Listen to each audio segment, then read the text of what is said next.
여러분 안녕하십니까? 여수 MBC 뉴스데스크입니다. 여수 상포지구의 준공과 토지 등록 등의 과정에서 특혜 소지와 부당한 행정 처리가 있었다. 이런 내용의 감사원 감사 결과 지난주 전해드렸습니다. 하지만 감사원 발표 이후 이해관계에 따라 입장과 해석이 엇갈리면서 논란이 오히려 증폭되는 양상입니다. 네, 각자의 주장과 그 배경은 무엇인지 자세한 내용 직접 취재했습니다. 돌산 상포지구 진실은 이렇습니다. 여수 상포지구 특혜를 둘러싼 논란이 뜨겁던 지난해 초 여수시가 내놓은 해명 자료입니다. 토지 등록은 전남도와 협의하지 않더라도 행정적으로 아무런 하자가 없다.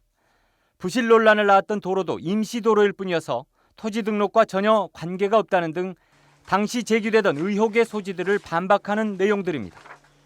하지만 이 설명들은 이번 감사원 감사 결과에서 대부분 뒤집히고 말았습니다. 도와 협의 없이 준공인가 조건을 변경한 것도 중로도로 준공검사와 토지 분할 허용도 모두 부당하다고 판단한 겁니다. 감사원 감사 보고서에 의해서 논란이 저는 종식됐다. 그렇게 생각합니다. 예.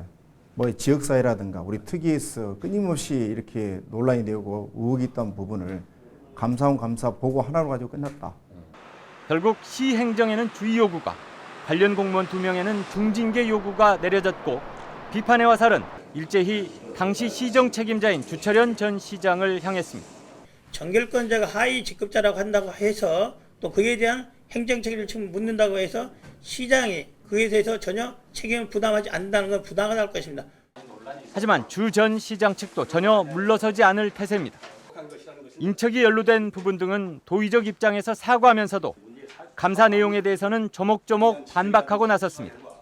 감사원이 단순 매립지에 대해 복합 매립지의 인허가 잣대를 들이대 결론을 잘못 도출했고 위법이나 특혜를 명확하게 지적할 수 없어 변상이나 고발 조치 등을 전혀 요구하지 못했다고 주장합니다.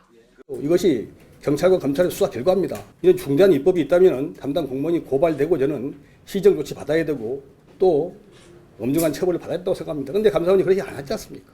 검찰과 경찰의 수사에서는 구체적 범법 혐의를 찾아내지 못한 사안에 대해 감사원은 행정 절차상의 하자를 지적하고 나선 미묘한 상황.